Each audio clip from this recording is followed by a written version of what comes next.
Okay, we can go ahead and take our seats and we will begin.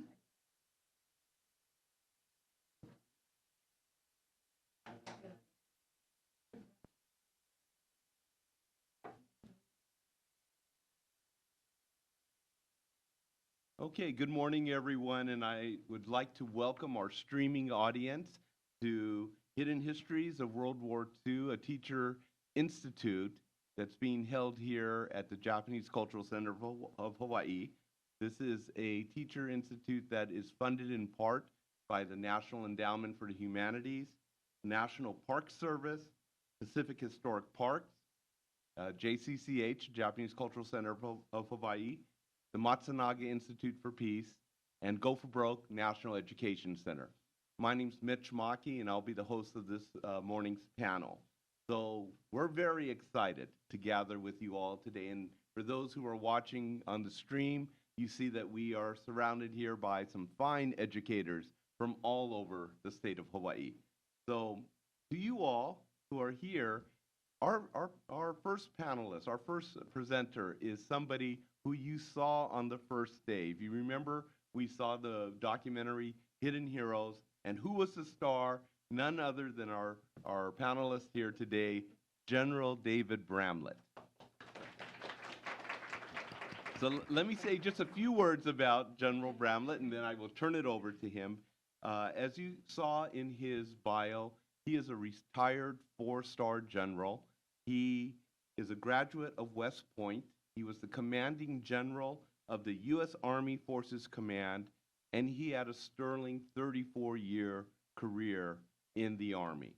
So that's who he is as a military person. But the thing that struck me about General Bramlett is I've gotten to become very good friends with him and his lovely wife, Nora, who will be joining him here today, is that after he retired, Nora and General Bramlett moved to the Marshall Islands so that he could teach high school.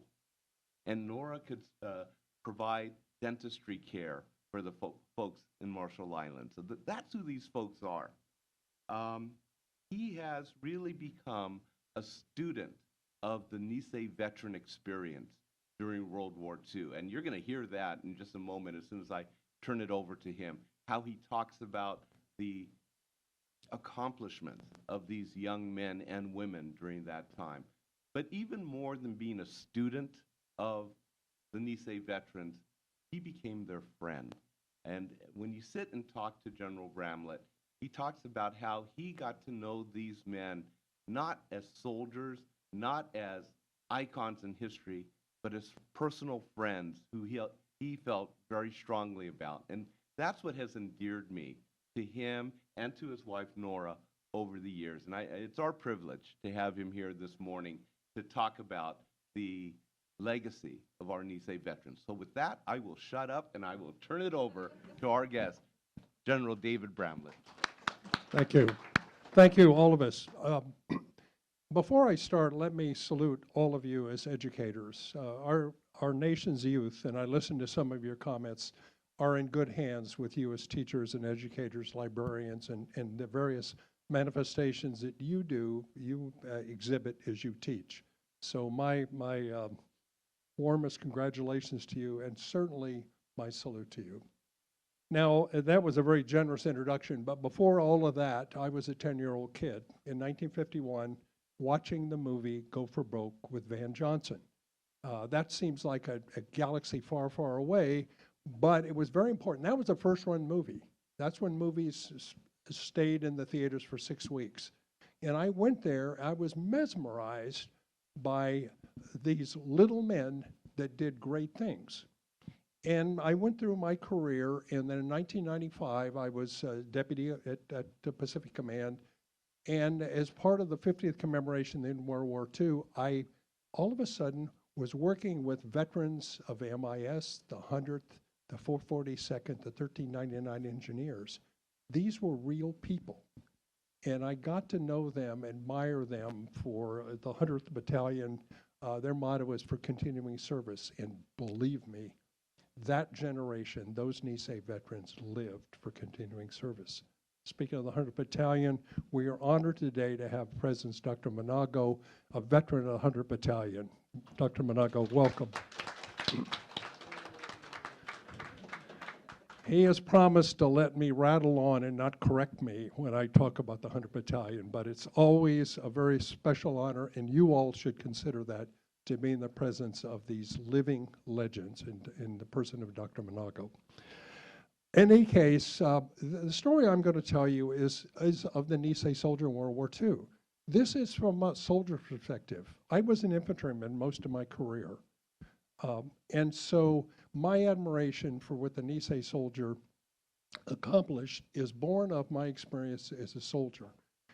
And to see and read and talk to what they accomplished, it's beyond the pale of my experience, but I can only begin to appreciate what they achieved.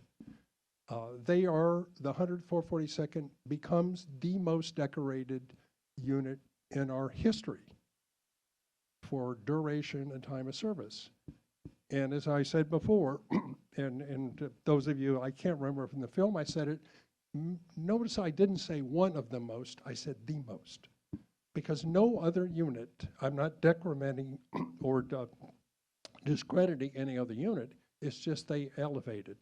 Here's their story, and I'd like to just tell you as a story. There will not be a quiz at the end of this because it gets confusing, and I'll try to keep it clear. My producer, my wife Nora, will keep us moving, and she'll also remind me, okay, speed it up, slow it down, shut up. Okay, now the title, The Price of Citizenship. Why did I select that? Next slide will tell you why.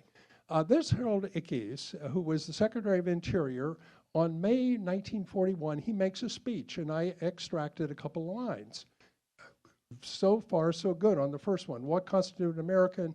Not color, nor race, nor religion. But the next line, an American is one who will sacrifice property, ease, and security in order that he and his children may retain the rights of free man. Nowhere does it say you must sacrifice property, ease, and security in order to be a citizen. That's exactly what the Nisei soldiers do. They sacrifice in great numbers with their heroism, their courage on the battlefield to achieve the rights of citizenship, not only for themselves, but for others that bear the label of Nisei. Now, these are the units, patches. Those of you not in the military won't appreciate that. Those of you, and I detected some of you have prior service, you'll recognize how important these pins are. These are the 100th, the 442nd, and when they go together, they will wear this patch. It was designed by a member of the 442nd. The Military Intelligence Service will remain secret what they do until 1972. Members of the Military Intelligence Service, those Nisei who spoke fluent Japanese, will take the secrets of their service to their grave. Many of them will. I have personally talked to them, assured them that their security has been lifted. They said, interesting, General, thank you, I have nothing more to say. And they took their experience to the grave. That's why they are the least heralded of the veterans. And of course, this, if you recognize those of you from Minnesota, that's a Minnesota gopher that the MIS sketched out because they went to Camp Savage in Minnesota. And of course, the 1399th I'll talk about later. Pearl Harbor is a catastrophic event, and I think you all visited and have ample experience through your teaching and through your experience yesterday. Here's Hawaii's reaction militarily. The Hawaii Territorial Guard is formed from the ROTC at UH. Look at the faces of the HTG, Hawaii Territorial Guard. Those are ROTC students. They rally, they're told, 1041, I think, report to the university. And talking to Tetsukiyama, a veteran of the MIS and Varsity Victory Volunteers, he was a student. He says the sergeants were frantically putting firing pins in the Springfield 1903. They were issued 5 rounds of ammunition to engage the Japanese paratroopers that they told were landing on St. Louis Heights. And so they grabbed their rifles and moved toward the heights to engage the Japanese paratroopers. Of course, there weren't. But the Hawaii Territorial Guard, what they will do, these ROTC students, they will guard critical installations until they are unceremoniously disbanded in January of 1942. They do a tremendous job until they are classified as 4C illegal alien immigrants, illegal aliens. Okay, the next. The National Guard. Now, there was a National Guard here. Originally, it was the Hawaiian National Guard, but they were federalized in 1940. Now, it's interesting, till they were federalized, there were 40, count them, about 40 Nisei veterans in the Hawaii National Guard. But after the Selective Service Act of 1940, the draft went out, and all of a sudden, they took about 2,000 Nisei into the National Guard. And that's why there's so many Nisei will eventually end up in the 100 Battalion. The National Guard, their officers are interesting. They're 13 to 16. Now, these are mostly ROTC graduates. These are 13 of the 16 AJAs, American Japanese Ancestry. What's interesting is none of them can become company commanders. That's the unofficial rule. No Nisei can be company commanders. A couple of names you'll recognize: Sakai Takahashi, instrumental in founding JCCH. And of course, Tom Kaufman will talk about Sakai, I'm sure, when he's here. Mitsu Fukuda and Rich Mizuta. These will become the company commanders. They will incredibly survive World War II. I cannot tell you my imagination or my admiration for those guys. Spark Matsunaga, who gave the name of the Peace Institute. Those are the quality of Nisei who are the officers but cannot become company commanders initially. Later, the 100 Battalion will give the companies to A, B, and C, and I'll talk about them later. Next. Now, that's the the National Guard. What about the students that rallied? By the way, ROTC is the only ROTC in the nation that has a battle streamer because they responded for 30-something days until they were unceremoniously disbanded. They became the Varsity Victory Volunteers. Hung Wai Ching, a YMCA counselor who had great effect on their ROTC students, when they were summarily dismissed, they went into a deep funk. And he came up, and the description is, they came up to, Ching comes up to them and finds them lamenting their fate on the steps of the UH somewhere. And he says, come on, get off your butts and go tell the Americans, tell the military what you can do. Go tell them you'll dig ditches, you'll build buildings, you'll do whatever is necessary. They do. They signed a petition saying, we will do anything. We'll do manual labor if you let us serve. And so 169 of them become the Varsity Victory Volunteers. They will dig ditches. They will build buildings. They'll put asphalt on roads. They will do manual chores, even though many of them are about to be college graduates, to prove that we are loyal. This is what varsity, this dedication will become crucial later. Next. The mainland response, I won't go into that. You'll probably discuss that, is the 120,000 Japanese American citizens, Nisei, their parents, were rounded up and put into 10 camps. Next. They give me an idea, Tule Lake, Manzanar, Roar. My wife and I have visited Heart Mountain in Minidoka. You will tear up when you go to Heart Mountain or Minidoka because it's desolate, it's far away, and you can only imagine those families getting off trucks or buses and looking, this is where I'm going to live. This will give you an idea of how austere. I've not been to those three, but I've been to two. Next. Hawaii wasn't immune. I think you all picked this up. These are detention centers. I know you visited Honolulu, and Sand Island also had a major camp. But in the aftermath of Pearl Harbor, Hawaii rounded up Japanese Americans of various influence, priests, teachers, newspaper editors. Look at all the different places, jails, KMC on the Big Island. They were rounded up there and then relocated to Sand Island, or Hono, as you call it. And some were sent to Tule Lake. Good friend of mine, Walter Ozawa, was born in Tule Lake. A lot of families were sent back to the mainland. Next. Again, the pictures, I think you've seen those in your travels. Next. Back to the National Guard. They continued to serve for several months. Now, you may be thinking, well, wait, the ROTC got classified as illegal aliens. Why not the National Guard? Why not the Nisei? Because, ironically, when they were drafted under the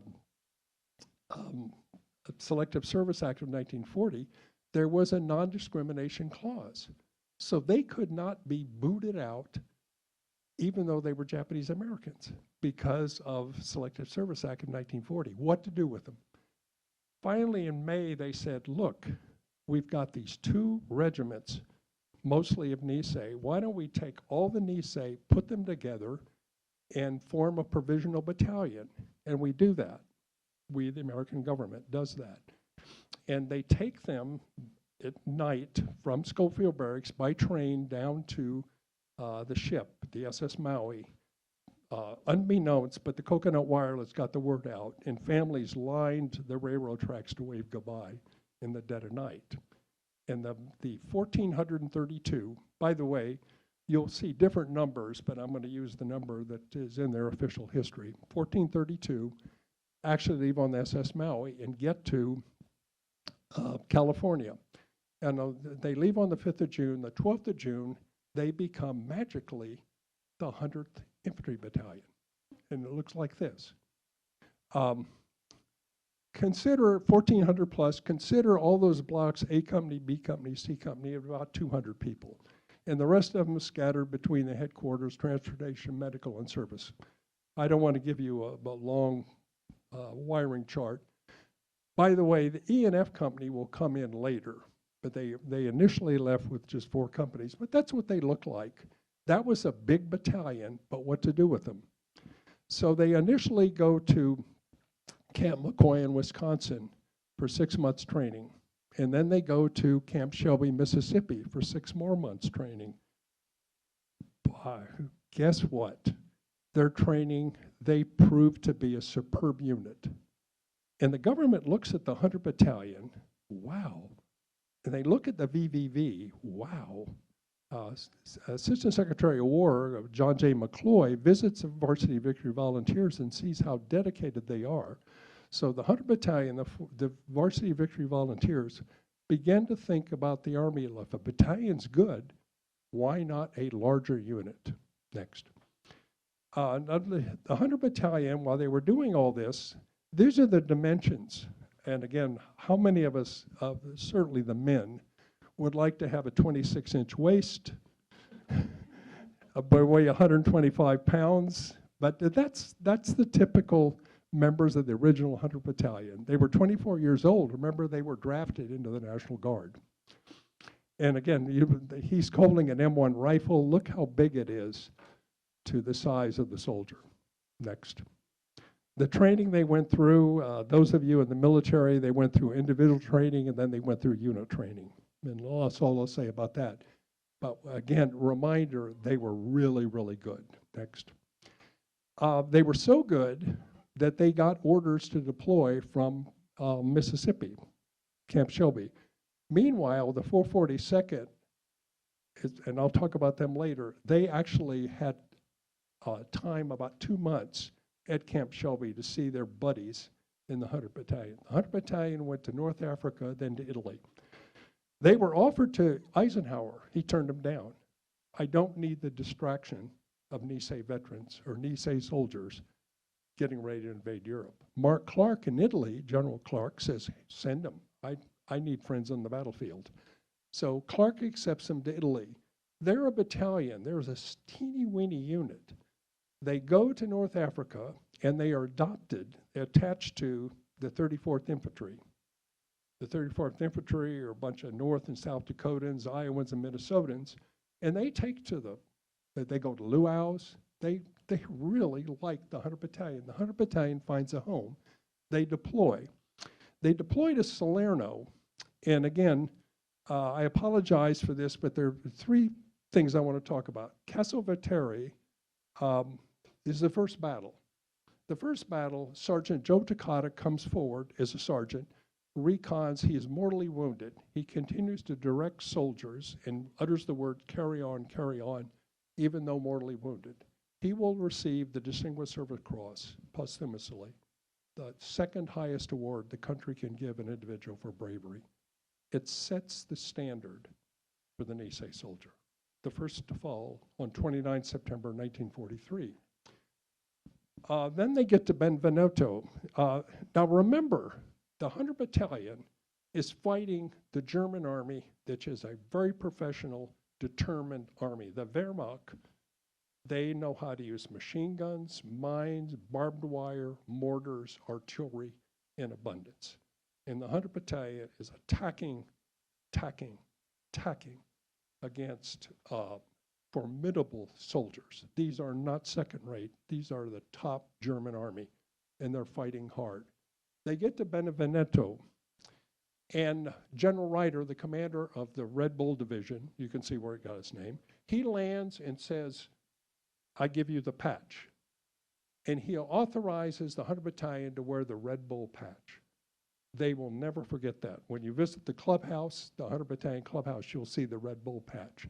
Many of them, when they became part of the 42nd, refused to take off their Red Bull patch because he made them feel home. And Alifi is a horrible battle, but I put that up there. By the time they get to Alifi, they've lost 25% of the battalion. And remember, the battalion will only get replacements that are Nisei. They had Caucasian officers, some, and they had some Caucasian NCOs, but their replacements had to usually be Nisei. So they got very little replacement. So they're now 25% casualties. In the Army, we consider a unit that loses 30% to be combat ineffective. The percentage of officers and NCOs and soldiers make them essentially combat effective. They're 25%. Next. Just some scenes in Italy. Notice the soldier with his Red Bull. Next. Sassuolo, by the time they finished fighting at Sassuolo, they've had 40% casualties. They're only 60%, but they fight on. Now, I mentioned Alan Hohara, Mikio Hashimoto, and Shizuya Hayashi. They all earned the Medal of Honor on the same day. Mikio Hashimoto and Alan Hato will be two men. They will be on the edge of their unit. They will be attacked by 40 Germans. They kill and capture most. The surviving Germans fall back. They attack again, silly Germans, and they are wiped out. These two men hold the flank, the edge of their unit position. Shizuya Hayashi charges an anti-aircraft gun single-handedly. It's an 88 millimeter. It usually shoots what we call pipans. They're big, big bullets. And he decides, I'm not going to take this. He personally attacks and destroys it. And all on the same day in the same battle. By the time they finish Sassuolo, they are down to 60%. They get a break, they get some replacements, and then they move up to Monte Cassino. I'm going to talk about Monte Cassino a little bit. Here's what they faced. Next. This is, Monte Cassino is the high ground here. The Germans flooded, they dammed up the Rapido River, so they flooded. That's 2 miles of swamp. This is what the 100th Battalion will have to cross under German fire. Here's what the Germans did. Next. You see that's all swamp, minefields, muddy areas, irrigation ditches 4 feet to 6 feet.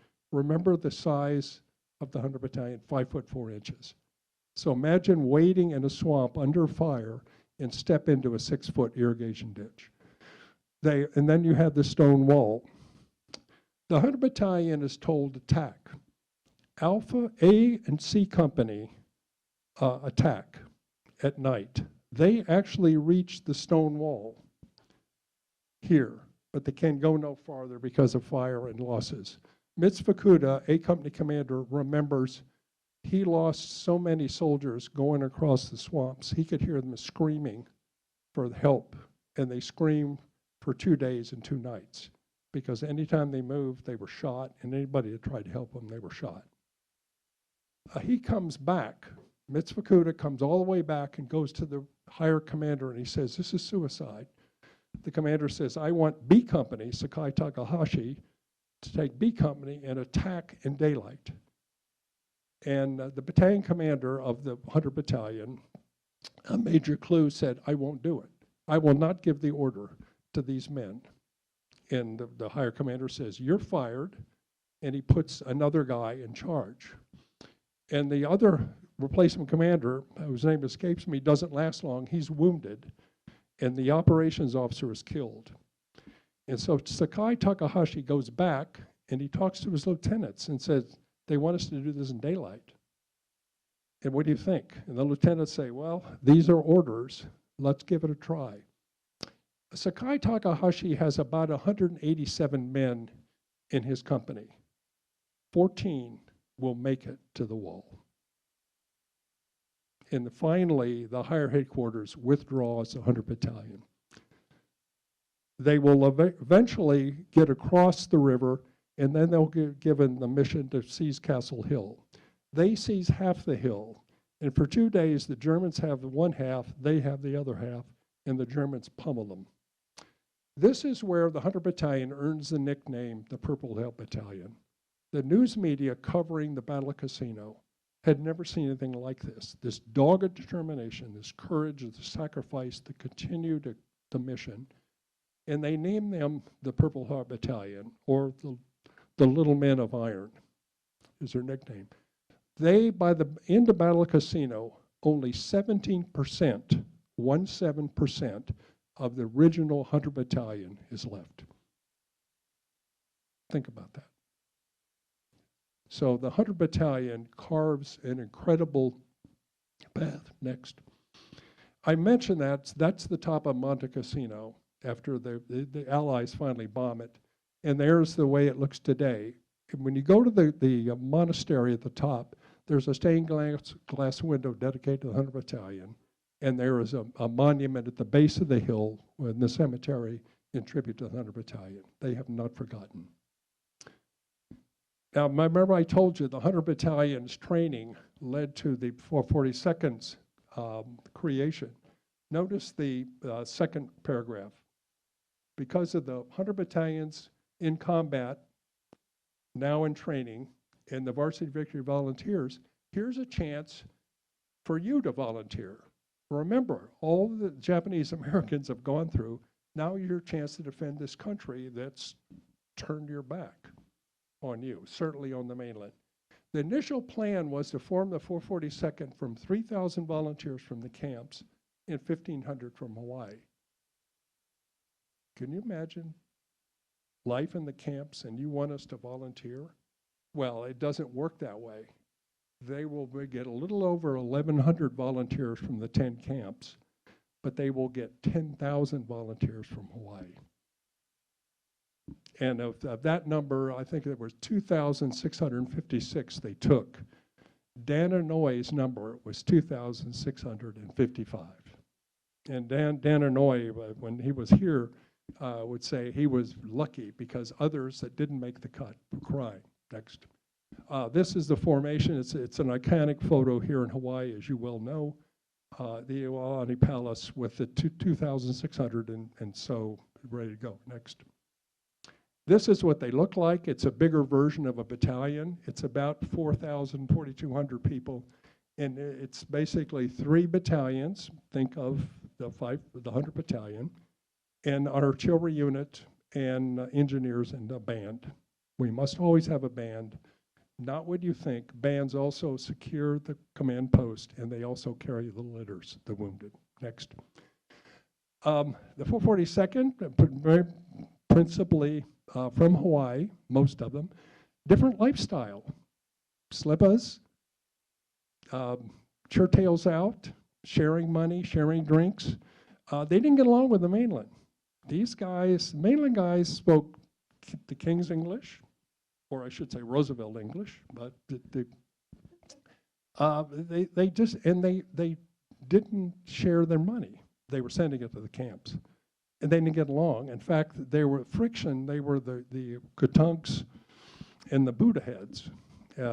Buddha being a pun on the Japanese word for pig, Buddha, and of course Buddha is a faith.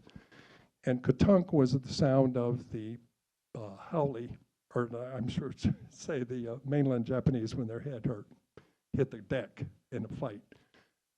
I think you saw the film, all that went away when they visited Roar. Dan Inouye, I've heard Dan Inouye talk personally about what he did on the video. He said it was an entirely different bus way back. When they saw what the families had gone through, they asked themselves, would we have done it? Next. After that, they were ready to go. The 442nd 100 Battalion. Next. When the 442nd gets there, remember the 100 Battalion was decimated. They take the 1st Battalion of the 442nd and put it into the 100 Battalion. And then the 100 Battalion becomes the battalion of the 442nd. And hereafter, that unit is known as the 100/442nd, in deference to the achievements of 100 Battalion. The tradition continues of sacrifice with the 100/442 at Belvedere. They lead with the brand new 442nd soldiers. They get bogged down. Remember, the Germans are tough, and they bogged down. The 2nd, 3rd Battalion hadn't been in combat. So they call up the 100 Battalion, and they said, boys, watch how it's done. The 100 Battalion goes around them, cuts them off, and annihilates them, and says, that's how we do it. And from then on, the 100/442nd, they will lose about 35% of their ranks by the time they get to Leghorn at the top. Hill 140 is a vicious, vicious fight, known but to the members of the 100/442nd. They call it the Little Casino. Its fighting is that vicious. Next. Some scenes from the wreckage in northern Italy where they were fighting. Next. Because of their prowess, they are called to France as part of to support the D-Day operation. The Germans only tracked one regiment in the entire American Army. You guessed it, the 100/442nd.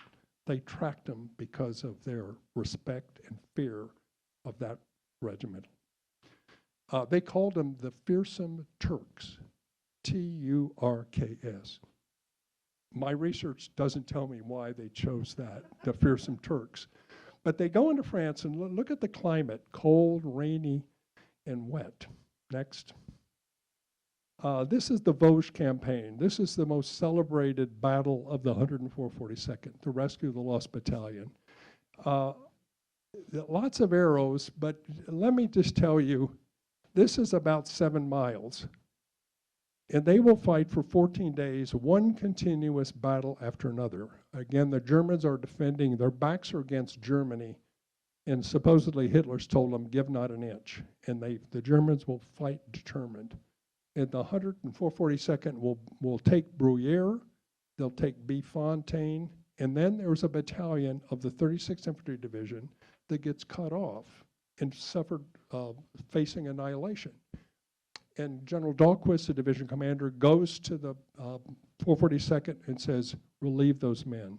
They throw themselves in frontal assault, and the 5 names you see below will all earn the Medal of Honor in the fighting to save the Lost Battalion. Now, the Lost Battalion, they save about 214 Texans. The popular figure you'll see is 811. I've researched this because I think this is all one big battle, is a soldier. It's hard to isolate. Yes, rescuing the Lost Battalion was the final step, but to take Bruyere and Bifontaine, Belmont, you have to do all that to get to the battalion. Best I can determine, they lost about 1,800 to 2,000 men. Most to battle injury, and a lot to trench foot, which takes you out, and a lot to fatigue. The human body can only take so much duress. And we later call it PTSD or shell shock. But a lot of guys finally reach a breaking point, and they have to be pulled back for rest. So it's only about a little over 1,000 left of the entire regiment. Next. To give you an idea of the terrain, my wife and I have been to Bruyere. Look at that angle. Those of you in the military, imagine attacking with no trees like that angle. I have stood at Bruyere and looked down, and I don't know how they did it. I'm an infantryman. I just don't know how they did it, but they did. They just kept doggedly banging because they were Nisei soldiers. Next.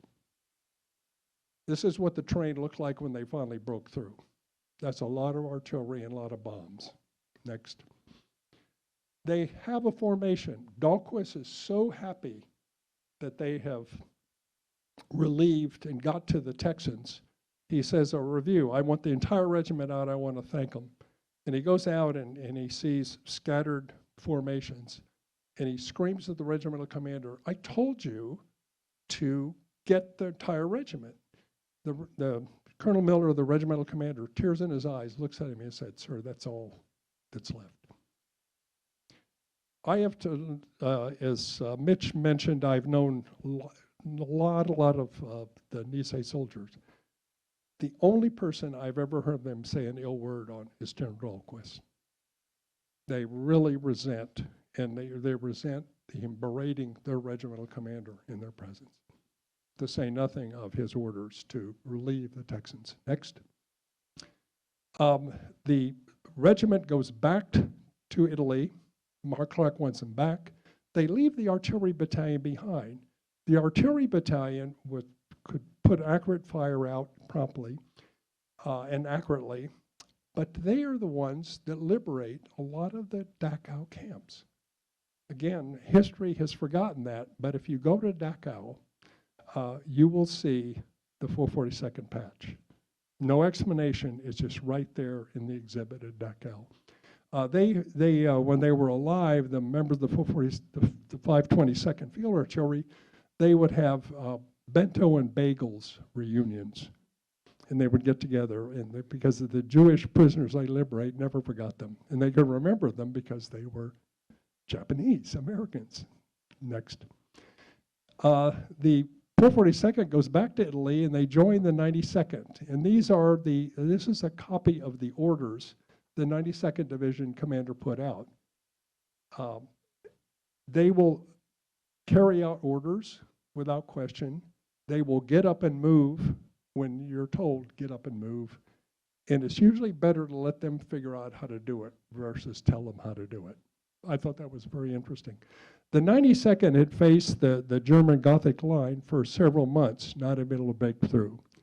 When the 442nd goes up, Dan Inouye told me the story because I sat next to him at an event, and he said they went forward onto recon, and they got up there and they saw the German defenses, and they came back and told the commander, we'll be through in 45 minutes.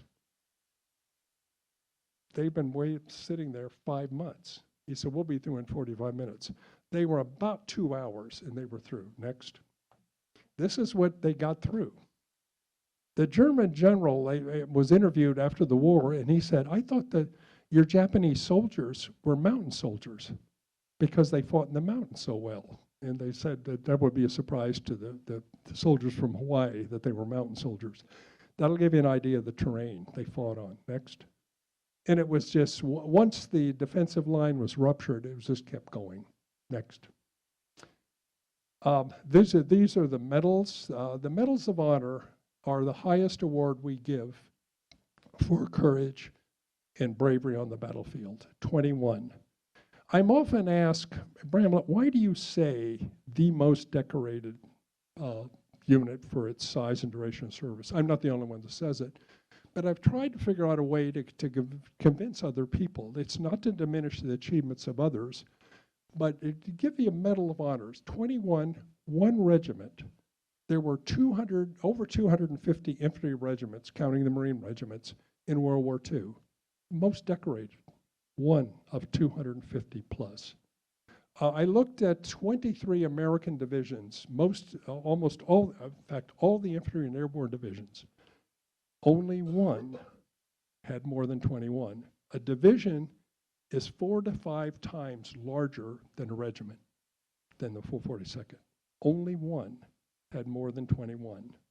The rest of them had single digits. Again, there's a lot of peculiarities and vagaries that enter into the recommendation of Medal of Honor, but interesting that the ferocity of the achievements led the 442nd to achieve 21 Medals of Honor. Okay, next.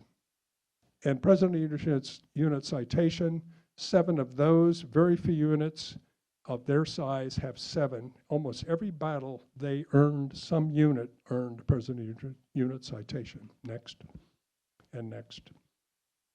Medals of Honor, I will only talk about a couple. Barney Hajiro led a frontal assault at the Rescue of the Lost Battalion. He is put in for the Medal of Honor, it would be downgraded. And somebody asked, Barney, why do you think your Medal of Honor got initially downgraded? To which, and I quote, he said, I guess it's because I was an Oriental, close quote. And of course, the 20 of the 21 Medals of Honor will be awarded 55 years later when Senator Takaka orders the Army and the Department of Defense to review all the records, and they will be upgraded. We can talk about that later. Of course, Senator Noe is there. Next. Next, and you see some of the families that were notified of their son's sacrifice in the camps. Minidoka, Roar, Tule Lake, Gila River, Roar, and so on. James Akubo is an interesting case. He was a medic, and his feats of going out under bullet-swept battlefields to nurse the wounded, he was put in for the Medal of Honor, and he was downgraded. I said, no, medics can't be awarded the Medal of Honor. Well, medics all over the Army and Marine Corps were getting the Medal of Honor, but he was given the Silver Star, which is 2 levels down for heroism. He was one that was upgraded. In fact, the Nisei veterans, I asked specifically when this was announced, how about Akubo? They knew he had suffered a great injustice. Next. Military Intelligence Service, they have labored in secrecy. Even today, they do not get the credit they deserve. These were Kibai, who were educated in Japan. The family sent them. A lot of them from the mainland would send back for Japanese education. They spoke fluent Japanese. We realized in 1940 that Japan was looming as a potential conflict. And so the call went out for Japanese speakers. Next. The 2 that went before 1940 were Komori and Sakakito. If the MIS veterans of that era feel Sakakito should receive the Medal of Honor, but there were no eyewitnesses to his sacrifices in the Philippines. The Japanese captured him, tortured him, released him, captured him. Incredible story, but he was providing information to the U.S. before the war. When the MIS was formed, and about 6,000 Nisei will serve, have the language capability to interpret and analyze.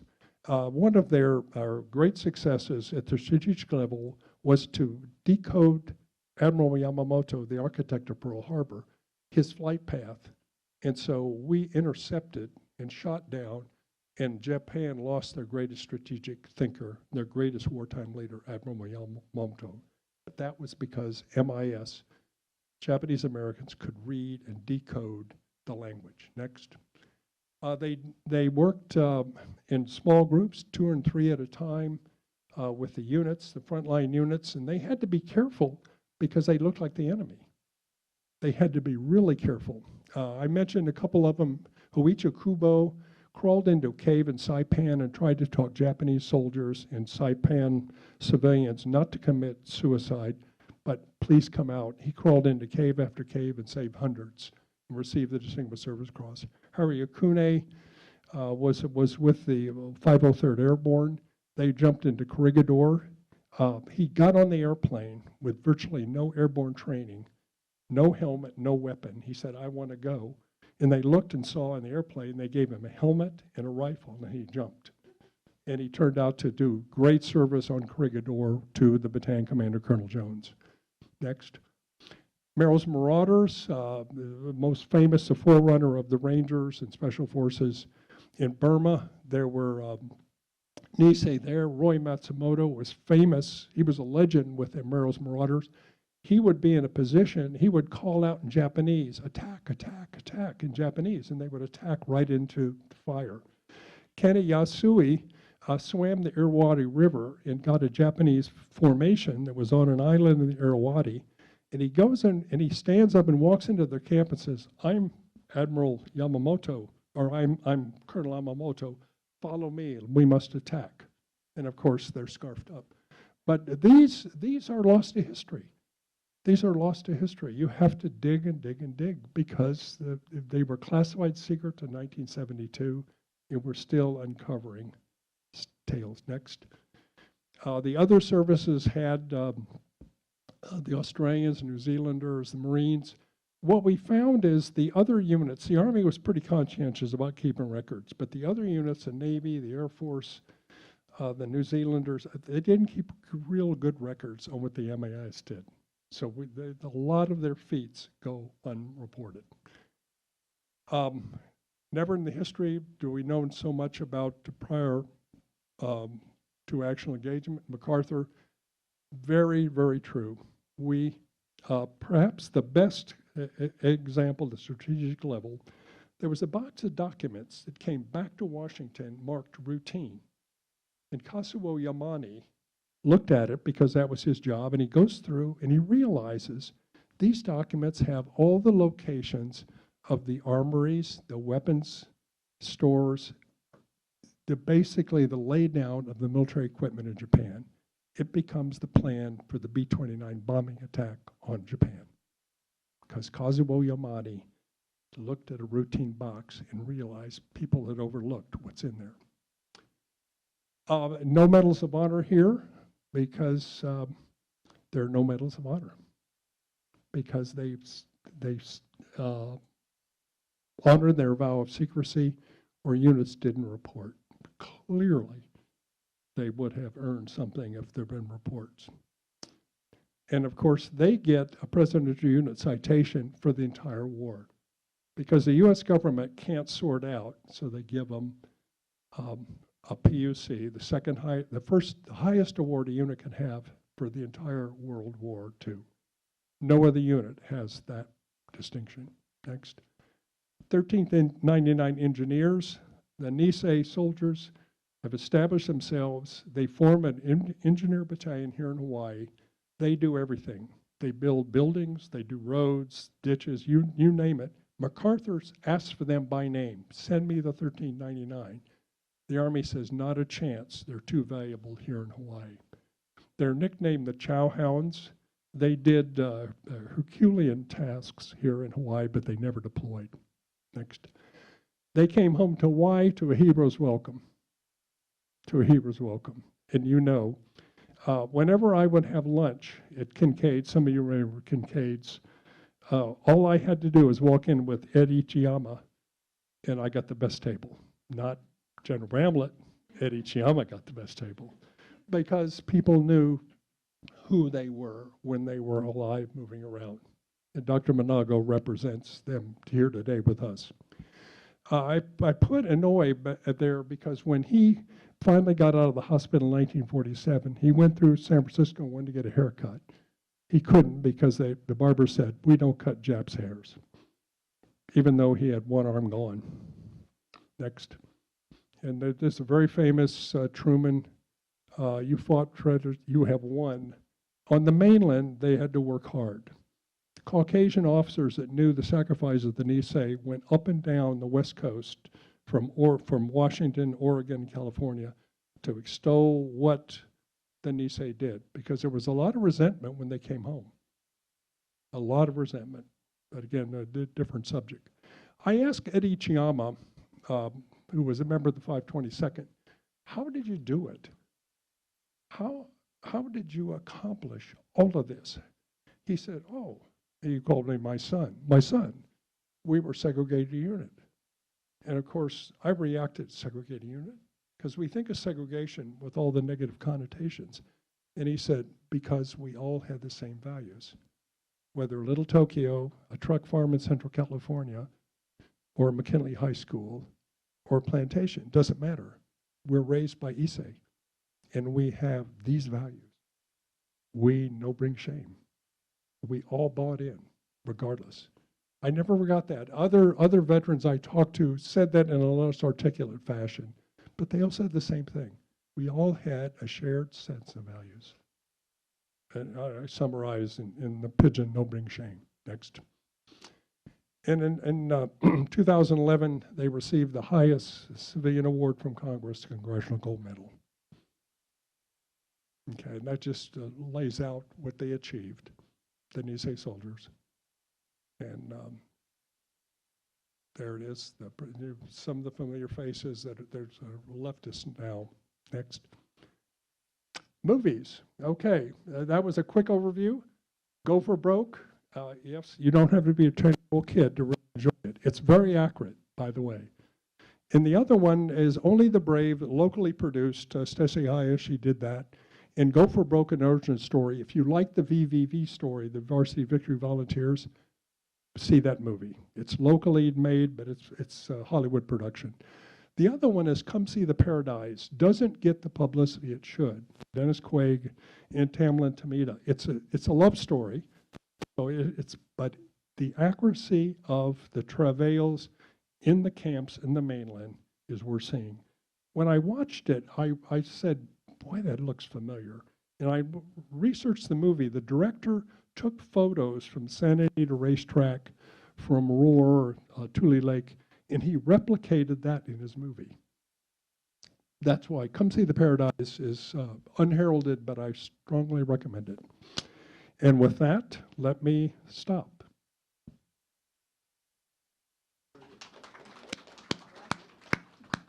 Any questions? Any questions?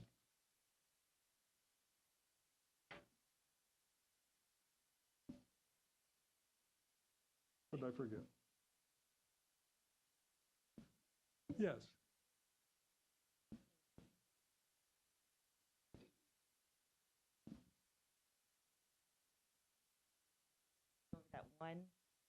That one slide. I was wondering, do you mind just going back to that one slide for him and just to show he was a litter bearer? Yes. In April of 44. Go to the Italy. 45. Yeah. And he was a litter bearer during that time. Keep going. Keep going. Oh. No. The other way.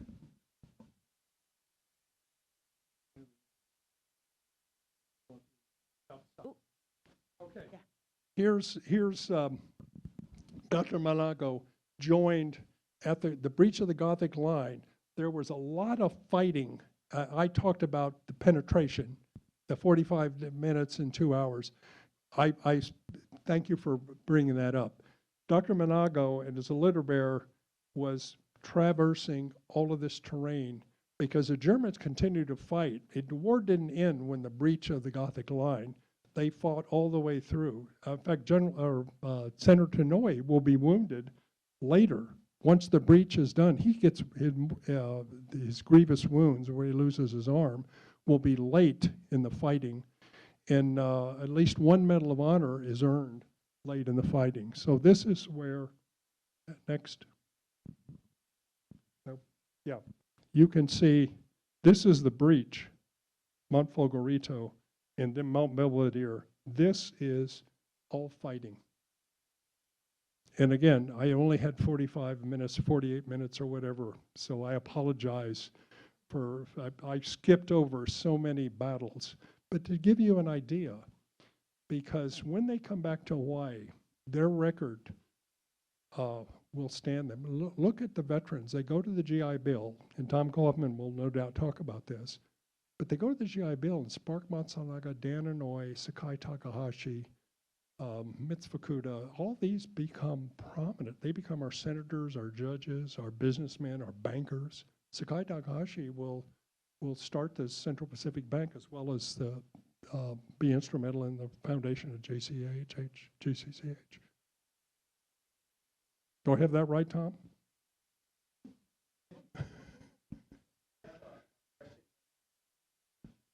Okay. D. Buckingham from our YouTube stream asks if the general could speak to the local Japanese woman who worked in the MIS in Burma. I can't. Okay. Well, my only defense is they're secret. I've not been able to peel all the secrets. No, I don't doubt it. I should have in my notes. But when I get up, this is a danger when you walk around. As your teachers know this, you'll forget some things.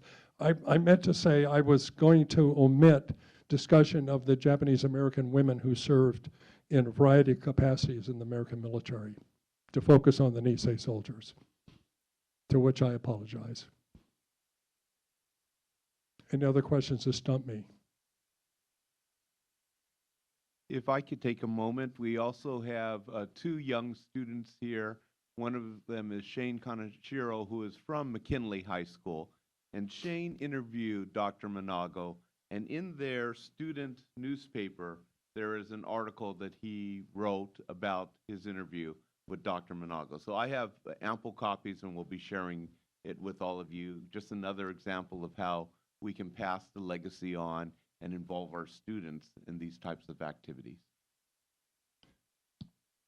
This is a manga magazine or a comic book, but it's not a comic book. It is a very, very, very accurate story of the rescue of the Lost Battalion. Journey of Heroes, it's its 2nd edition.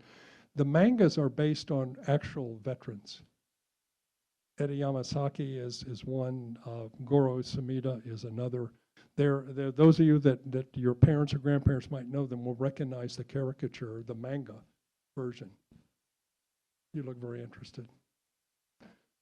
Okay, that's my one resource to add to the list of the movies. Anything else? Well, it looks like there are no formal questions for the group, but I want to take this opportunity to say thank you. Thank you, General Bramlett. Thank you, Nora, for joining us here today and sharing this really in-depth description of what our Nisei veterans did during World War II. And I think it really added a lot of meat to the bones that we've been putting out there. And it humanizes the story, as we've talked about, finding that common ground. So what I'd like to do is end this formal part of the presentation. We'll then take a break. General Bramlett and Nora, if you can stay around just a little bit and we can continue to have our discussion. And if you have any questions, please feel free to approach General Bramlett. But I'd like to take this opportunity to once again acknowledge our hero, Dr. Takashi Manago, for joining us here this morning. I'd like to acknowledge the 2 students from McKinley High School also for joining us here and showing your interest and your support of this legacy. And most important, I'd like to thank Nora Bramlett for joining us here and supporting with the slideshow, and of course, General David Bramlett. Thank you, my friend, for joining us and for sharing your expertise and your humanity with us all. Thank you very much. Okay, let's take a 10-minute break, and then we will reconvene for our next panel. Thank you.